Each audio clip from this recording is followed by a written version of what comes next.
Hello and welcome to Odds on Serie A Matchday 21st and the Italian Supercup Semifinals, Napoli, Fiorentina, Inter Milan, Lazio, with a lot to talk about, Danny. And there is one name in Italy all around the country, is Jose Mourinho. How on earth Roma sacked him? Is it fair or not?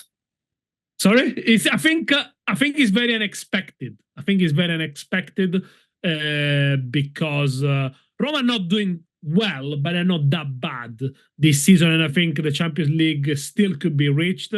But the relationship between Mourinho and the owner became too fractious. Mourinho became, well, it was the usual Mourinho and his antics, and probably the American owner thought he overstepped the mark. But now Rome, the Roma fans feel orphans. They lost their messiahs, they lost the guide, and they lost the man who delivered European trophy for the first time ever in Roman history. But here comes another legend of Roma, Daniele De Rossi. What a choice from the Friedkin. Obviously, they want to keep the fans on their side, to give the management to Daniele De Rossi, whose experience in the bench is very limited, but his support for Roma is unlimited, of course. Very risky choice from Roma's board, that's for sure. We will talk about Jose Mourinho in a bit. Guys, remember, of course, leave your comments, press the like, subscribe. Let's go on with the show.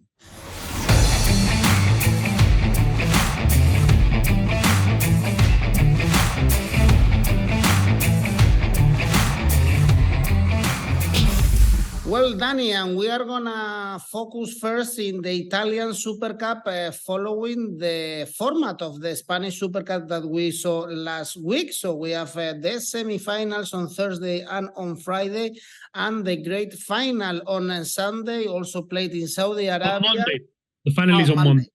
On Monday, also played in Saudi Arabia. So on Thursday, the first semifinal is Napoli, Fiorentina, and I'm surprised to see the odds, to be honest, and see Napoli favorites. Of course, they are the Serie A winners, but their season has been very poor. Even they struggle a lot to beat Salernitana the previous weekend. They were able to score in the very last minute. They were coming from 1 draw, 3 defeats in the previous 4 games. Fiorentina also couldn't beat Udinese, but I see Fiorentina favorite, to be honest, for this game.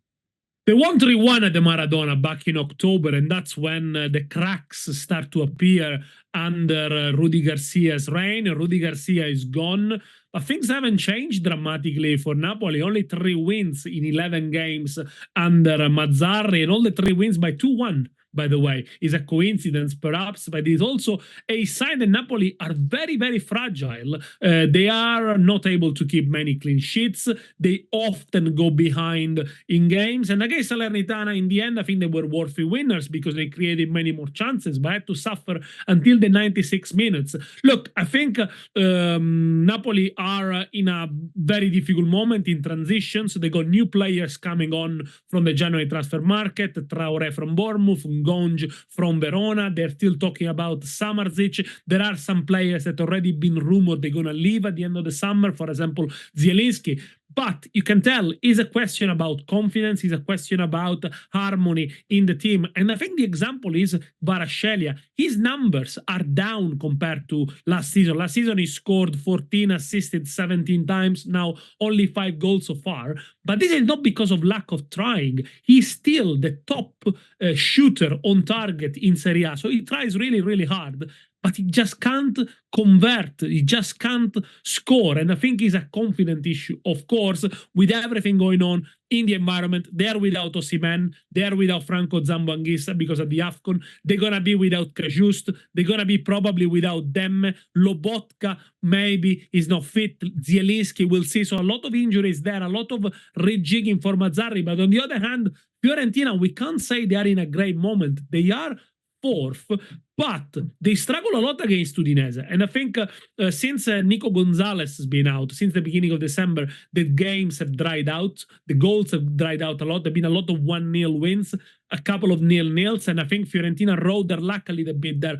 Without their main man on the wing, the main creator, and also without the pace of Sottil on the other hand, Again, Italiano had to change the formation. Icone and Brecalo played really, really badly at the weekend. So in the second half, they tried with two center forwards, with Zola and Beltran, both scored. I think, yeah, the formula for Fiorentina is quite not right. It's a team that sometimes keeps the ball a lot, but does absolutely nothing with them. So, yeah, it's going to be a difficult one to call. Bearing in mind that if they go to, if it's a draw at 90 minutes, they go straight to penalties. So I wouldn't be surprised if both semifinals are cagey, are a little bit tight, midweek game in Saudi Arabia.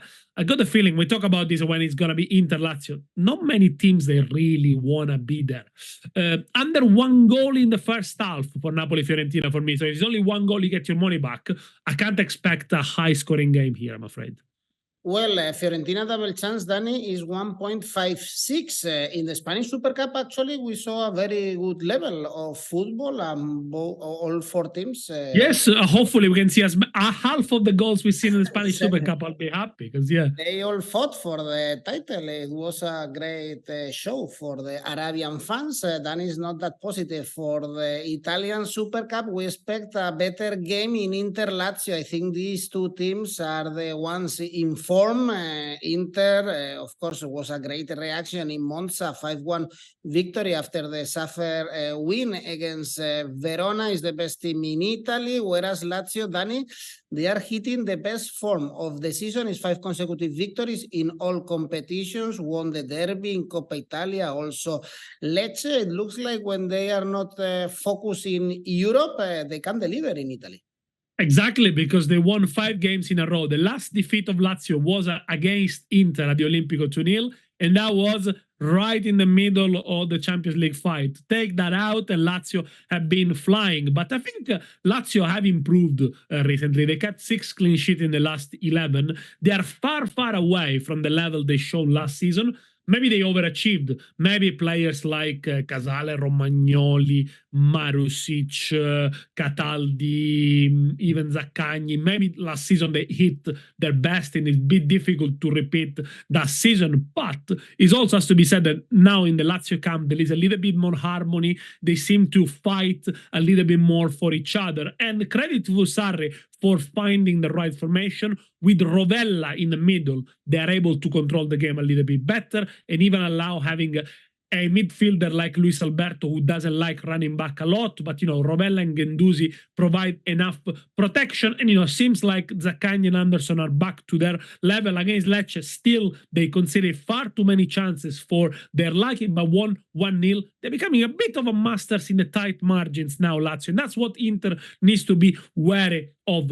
No wonder, I'm sure Inter will control the ball more. Sarri will probably leave the initiative to Inzaghi at the beginning, but it is an Inter side that obviously needs to be aware that the threat that Lazio can pose on the counter, and I don't think they're gonna go gung-ho from the beginning. Having said that, Inter, of course, will want to retain the trophy. They won it twice in a row, and Inzaghi has won it 4 times, so obviously he's not gonna be snobbish about it, but Inter comes Sunday evening, they might find themselves second in the table. Let's not forget that Juventus have won yesterday. They are -2. They're going to go a Lecce. I think they're going to win. And they're going to go +1. So it's going to be the season 21-22 all over again with a game in Bologna that was suspended and hung on to Inter until they eventually lost it and lost the title. Now the game they got in hand is against Atalanta. So again, a tricky game. But yeah, I think this game for Inter, it could be a disruption.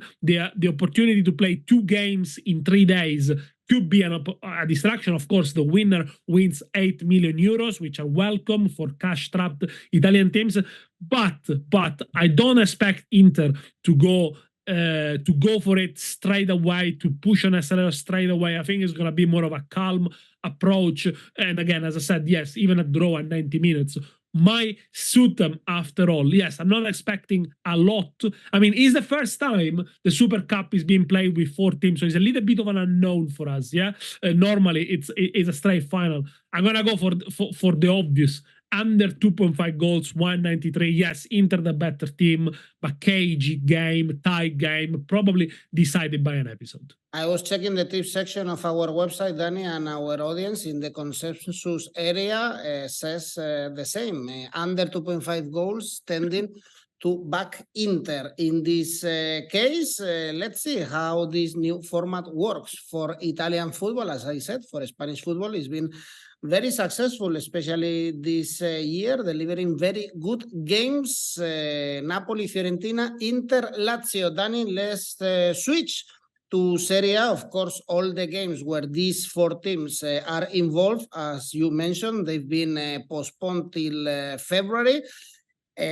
So let's focus on the games we have on Saturday. First one is Roma, Verona. Here, of course, we have to talk about Jose Mourinho being sacked after the defeat against Milan, after the defeat against Lazio in Coppa Italia, but they're only 5 points away from Champions League spots, so it's still doable. Their form is very poor, only one win in the last 5, and was against Cremonese, and also suffering. And in social media, Danny, I noticed that most of the people are with Jose Mourinho. Roma are with Jose Mourinho, and they are blaming Anthony Taylor, actually, for the situation, who was the referee in that final against Sevilla in the Europa League, because it could have been the second European title for Jose Mourinho, and the budget to play in the Champions League, and with the Champions League money, and all the project changed from that situation, and they don't blame Jose Mourinho for a team built in a bad way, they say.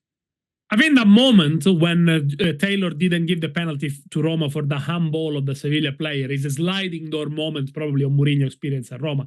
Had they won that game, as they deserved to win, yes, they would have played in the Champions League, they would have more money, even to overcome the financial fair play constrictions, and they would have bought more players. And of course, Mourinho took Roma to a level they never been before. They never played 2 European finals in a row. They never won a European final. So the Roma fans are always going to be grateful to Mourinho for what he has done. I mean, this Roma team have sold out the Olimpico week after week. There have been better teams in Roma history, the one with Rudi Garcia, the one with Spalletti, when they were challenging for the title. They haven't sold out the Olimpico as much. So really, Mourinho has brought the fans together, and credit to him for doing it.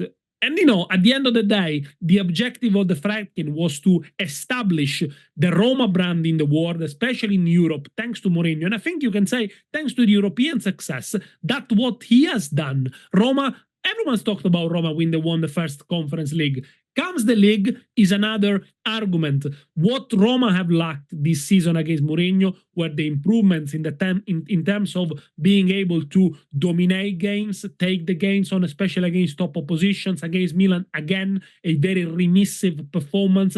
They fight, they're very pugnacious, but they do lack the cutting edge, they do lack the spark, and when Dybala is not there, is a half a team almost. But again, I go back to your point of a badly assembled team. Now Roma have got 3 absentees, 2 at the AFCOM, 1 at the Asian Cup.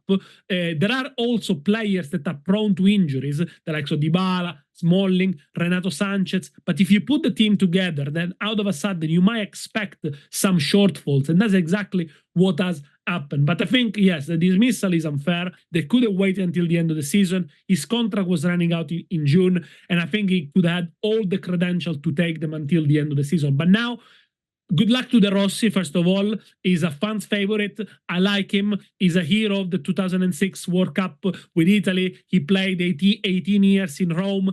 His experience on the bench is limited. 17 games with Spal in Serie B, only 3 wins.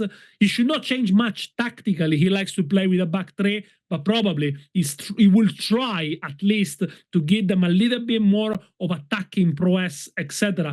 Obviously, spare a thought for Lukaku, who joined Roma because of Mourinho. Spare a thought for Dybala, who joined Roma because of Mourinho. Let's see how it goes. It's a big, big gamble. But, you know, I think if you want to see a silver lining, they're lucky because the next 3 games are winnable. Verona, Cagliari, Salernitana, two of three games at the Olimpico. At the Olimpico, Roma are strong, have scored in 24 consecutive games. And here comes Verona, who become the supermarket of Italy. They've sold everyone. They've sold Hien, Terracciano, Faraoni, Hongla, Doig, Ngonj, top goal scorer to Napoli. I understand they got a shortfall. They need to make up around 12 millions, but they're stripping the team out. They're still fighting. I'm not sure they're going to stay up. They continue to do that also because they haven't brought in any replacement. Credit to Baroni for making them more attacking minded. They only lost 2 of the last 7. For this game, they're going to also be without Coppola, Duda, Lazovic suspended. I think the Rossi is going to win. I don't think it's gonna be a fairy tale for him. Roma is gonna find it very, very hard. But I think he's gonna win this one. Asian handicap -1 for Roma. He pays 192. Great price. If they win by only 1 goal margin, you get your money back. Well, Roma should win here. I will always say, Danny, that it's much better and much difficult to get to the Champions League semifinals with Di Francesco knocking out Barcelona, for instance, than winning the conference. But yeah, it's a no, I agree with you, but it was the competition that Roma were playing, and they took it seriously, unlike Tottenham that year that got knocked out in the group stage. So you can only win what you play for, and I do agree with you, Di Francesco was short-handed, but I think Di Francesco's side was much better than Mourinho's side. If you look man for man, you know, he got Alisson in goal. I mean, it was Chesney in goal. It was a better team, I think, overall. No, I think it was Alisson, actually. It was Alisson in goal. I mean, it was a better team overall. You can only win what you play for, exactly. and Mourinho did it. That was a great run from Di Francesco's men in that semi-final against Liverpool. Also really controversial with the referee. Well, Danny, all times. Next, move on. Let me know, by the way, in the comment section, guys, if you understand Jose Mourinho's being sacked by Roma's board. And also on Saturday, we have another good game, Udinese Milan. This should be a difficult one for Milan, even if they are hitting good numbers in Serie A. It's 13 points out of the last 15, beating Roma 3-1. Adli scored the first one. And but Udinese, Danny, they are getting better. It's only 1 point away from relegation, but 1 defeat in the last 5 games. You've mentioned before how they put things very difficult for Fiorentina in that game in the Franchi.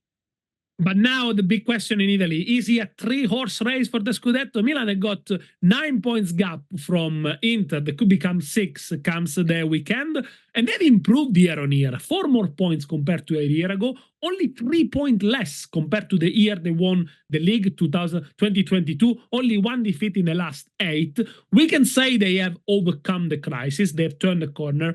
I don't think they're nowhere near the level of competing for the Scudetto. They should focus on the Europa League, which is a winnable competition for them, considering also Roma's troubles at the moment. Of course, they have to navigate the competition with Liverpool. But yes, they need to make sure there are no moments where the tension goes down. Because when Milan got a problem this season, and they had it last season as well, as soon as the rhythm goes down, as soon as they try to manage games, they commit mistakes. And it happened with Roma as well. They almost let Roma in after an hour when Roma pretty much did nothing. But still dealing with a few injuries at the back, but they got a few of the key players back in form. Giroud is scoring again. Theo Hernandez is having a good season, we have to say. Now, again, in his position of left back, he left a mark against Roma. Adli scored his first goal in Serie A. This is a great story. He's a player that almost didn't see the pitch in the previous 2 years, but Pioli stuck with him and managed to transform him in a very good midfield. And even Leao is giving signs of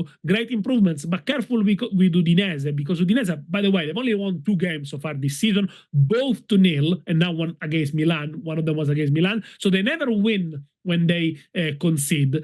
And I think they won't win here because they will concede against Milan. I don't think Milan is going to draw a blank again against them. But Udinese scored in 14 out of 15 games, had more shots than Fiorentina. They look really good on the break. They look really fit.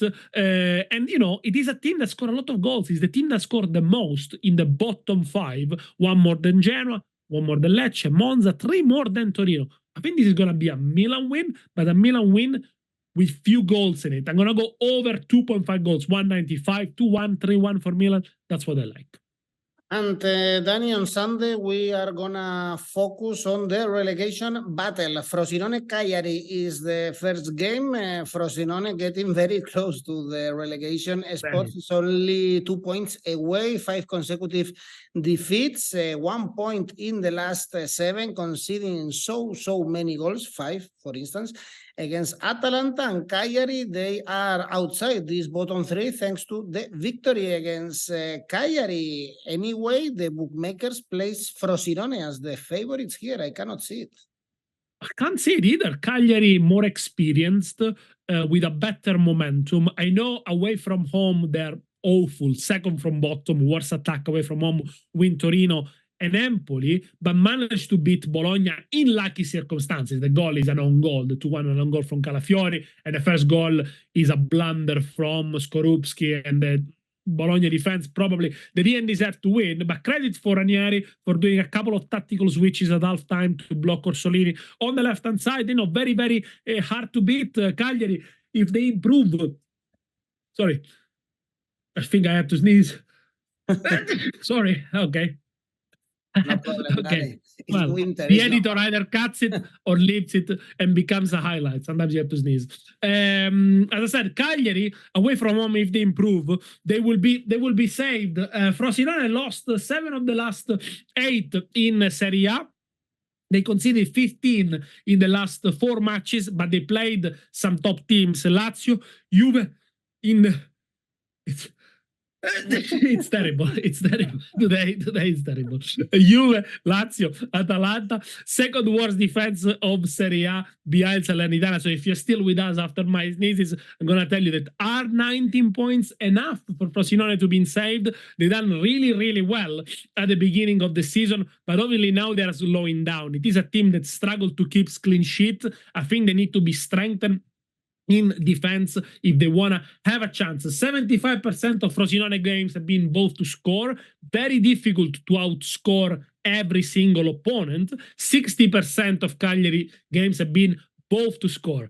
I fancy the visitors, and I'm going to go for an Asian handicap plus 0.25, 188. If they win, you win. If they draw, you win alpha stake. Also very likely, for instance, the draw in many games of this Sunday, I think is worth putting the X, and let's hope for one draw at least, because also Empoli Monza could be easily a draw, and the bookies show us this. Monza, they are still favorites despite the defeat against Inter, but for instance, a couple of weeks ago, they beat Frosinone. They are comfortable in the middle of the table, whereas Empoli, Danny, still find very difficult to find the net. It's only 1 point in the last 5 games. It's the worst home team with only 5 points. So it's becoming very difficult for them to stay in Serie A with these numbers. And the news of the sacking of Mourinho overshadow another big news. Andrea Azzoli, the manager of Empoli, has been sacked. So Empoli have already changed 2 managers, and in comes Davide Nicola, a specialist in salvation, Swiss Salernitana, that you remember very well, also with Torino. So last throw of the dice for Empoli to try to stay up. Look, recently they've been really unlucky with injuries. They played with a depleted team against Milan. Also against Verona, there was no Baldanzi, no Caputo, no Destro, Bastoni, Pezzella, and Buei missing. These are all starters for Empoli, players also of a certain experience. They are 5 points adrift from Cagliari. Against Verona, they went on fighting. You know, in the end, they had good chances. They could have even deserved to equalize. The second goal that they conceded is a big mistake from the goalkeeper Caprile. Of course, losing a goalkeeper like Vicario, not Viviano, Vicario. You can tell the difference, how many points Vicario has saved last season. But now, here comes Nicola, the specialist. If he managed to save Empoli, I think he deserves to be named a manager of the year. But what I think is... Danny, as well. Yeah, exactly. He saved Crotone in 2019. I think, he's a specialist in salvation. But one thing that these teams have... 2016. 17. Sorry, 2016, that's right. 17. One thing that the teams have, they are very defensively minded. They are very risk averse. Now, I'm going to give you some numbers. In 2021, he saved Salernitana with 15 games to go. Of those 15 games, he drew 8 of them, only 2 wins. So he managed to draw, and get himself out of the bottom 3. In the previous 23 games, Salernitana, they have conceded 51 goals. Comes Nicola, they only conceded 27 in 15, so the average is 1.8 compared to 2.21. I took the calculator out yesterday and worked it out. With Torino, the previous year, he drew 9 games out of 20. He came mid-season and started to draw his way out of the relegation, which I think now suggests Empoli, they're going to start becoming a little bit more risk averse. They're going to become a little bit more looking inwards, if you like. And this could be a good opportunity for Empoli, even to pick up the 3 points. Monza, very soft approach against Inter. They were far too open. Palladino went to play with 2 number 10 behind the striker Motta. So Inter had the numerical advantage in midfield. Only 1 win in the last 5. Only 2 clean sheets in the last 12 games. And they're without Serie A best goalkeeper so far, Di Gregorio. I do kind of fancy Empoli winning here. It's a big price. That could be your big price. But, you know, you want to have a bit of a parachute. Asian handicap 0, Empoli 206 if they draw, which I think they will probably. You get your money back. Well, Danny, and with Crotone, for instance, I'm checking the numbers. They finished the first part of the season, Girone the Andata, with only 9 points, and then they got 20 out of the last 27 points, and Crotone stayed in Serie A, was in the 2016-17 season. So, of course, Davide Nicola, he's a specialist from Lucerna San Giovanni, Danny. He's from that... Lucerna San Giovanni... in Torino. Next Torino, yes, in Torino. In yes. Piemonte.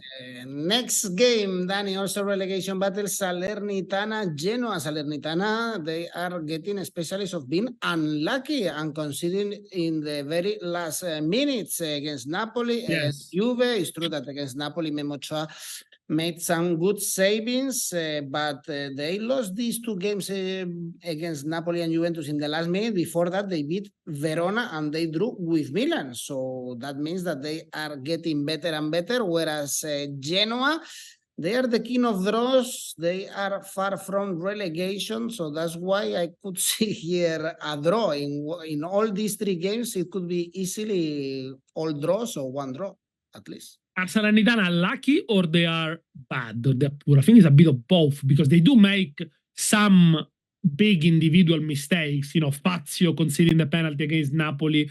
Ikubemesi, 2 games in a row, makes mistakes in the last minute and gives basically the ball away. Against Napoli, fails to clear, and against Juventus, he gave the ball away to Danilo, and Salernitana concede. So they are organized.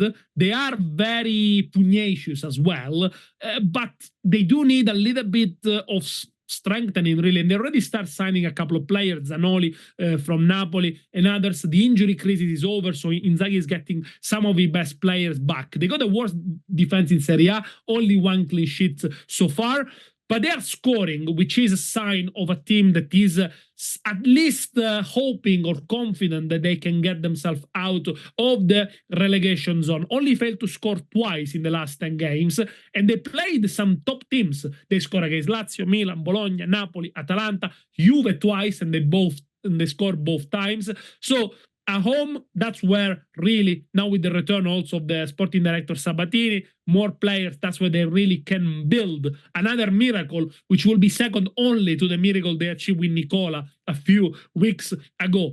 Genoa is the opposite. They are unbeaten in 5 games. They draw a lot. Against Torino, they had a couple of good chances. Torino goalkeeper Milinkovic-Savic was very good on that game. On the last 8 in all competition, only 1 has been over 2.5 goals.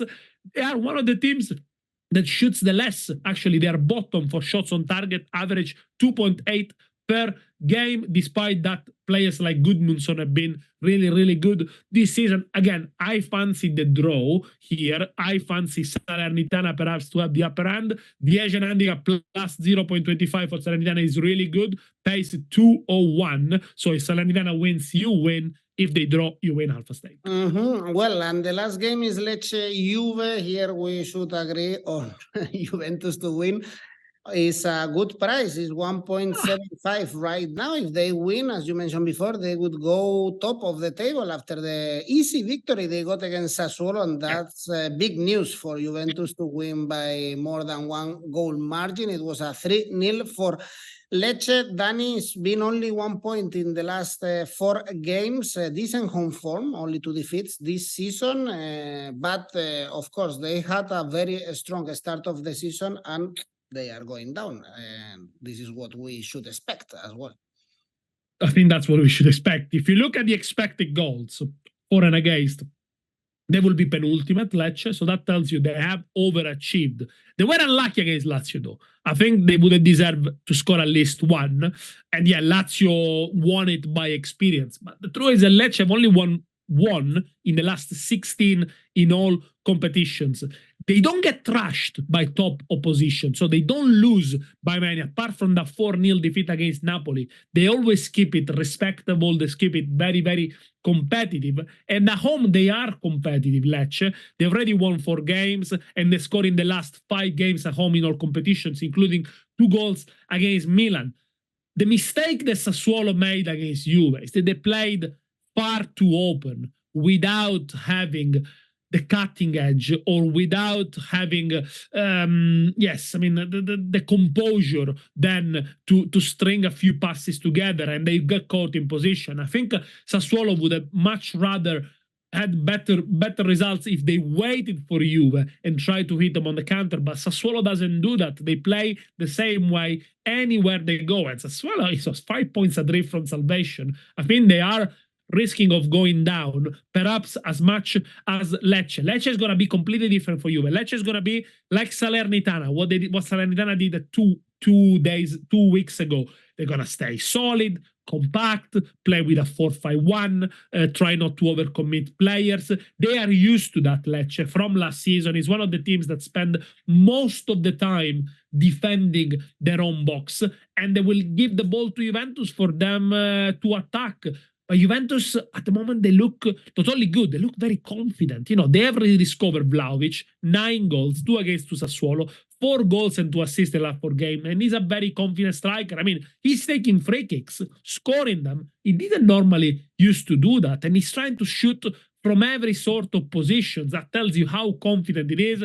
But of course, the addition of Ildiz up front has given something more, a little bit more unpredictability, but also player able to control the tempo a little bit more. But of course, there is a Chiesa coming on from the bench as well. Juventus gets back. Gatti and McKennie were suspended against Sassuolo. So it's a Juve at full strength, and it's a great opportunity to go +1 on Inter, which I think they're not going to let escape. I'm expecting Juve to win this one, but I think Juve will have to score more than a goal to win it here, because Lecce have got the habits of scoring at home. It's going to be tight, yes, but Juve sometimes maybe struggle when they need to take the game onto opposition. Over 2 goals, 183 for me. If there are only 2 goals in the game, you get your money back. All right, Danny, 12 goals scored, 12 goals conceded for Lecce when they play at the Via del Mare. Be careful with Lecce, because they are only 4 points away from Verona. Yes. The relegation battle is very interesting with so many teams involved this season, from Genoa, 12 in the standings, to Verona in relegation spots is only 5 points, and 6 teams involved in this relegation battle apart from Empoli and Salernitana. Well, Danny, tell me your safe bet for this match day. You must have understood it from all the reasoning we gave during this program. It's a Roma win for De Rossi, the new manager. Roma win, 153. Daniele De Rossi, a man of character, that's for sure. And very intelligent, very, very intelligent. Doesn't speak much, but every time he speaks, every time he gives an interview, you'll notice he will say something appropriate, clever, measured.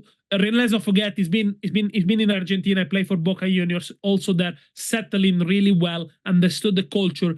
It is a clever man. It is a man that knows what he's doing, knows what he's saying. But of course, this is a big job for him. It's a difficult environment.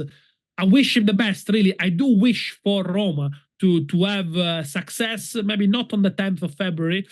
After the 10th of February, you'll find out why. But yeah, good luck to. By the way, Danny, I am hearing already some voices about Jose Mourinho to go to Barcelona and replace Xavi Hernandez. There are some people loving this fact, and Jorge Mendes is already in talks, they say, with Joan Laporta. They are good friends. If this happens, this is the end of the world seeing Jose Mourinho. I don't think... stranger things have happened. Let me give you a final assessment on Mourinho. I think Mourinho, at the moment, gives you a lot in terms of charisma, in terms of character, in terms of motivation. I don't think he gives you as much as he used to give you on the pitch, tactically, and in terms of preparation. It's just my assessment. I think he remains a fantastic coach, a great coach, but needs to find the right place that need that kind of boost. If you need for a tactician, if you need for somebody to outsmart the opposition, I don't think is the man to go. For this, you get Walter Mazzarri, for instance, right? Yes, of course, you get Walter Mazzarri and these 1,000 excuses. No, but and the ACCA, Danny? ACCA, which by the way, last week we partially won. It was a push, a return in the Lazio -1, but the other two selection went, and they're going for something similar this weekend. Roma is an handicap -1. Empoli is an handicap 0. Salernitana is an handicap 0. Total odds 10.12. So there is a big chance that some of these bets not gonna land. There might be a push, money back, but you get a bit of wriggle room there. Even if 1 or 2 lands, you still save your ACCA. So that's why I decided to go for this. Good one, Danny. Thanks, Danny. Thanks, everyone. See you next week. Enjoy Serie A. Bye-bye. Ciao.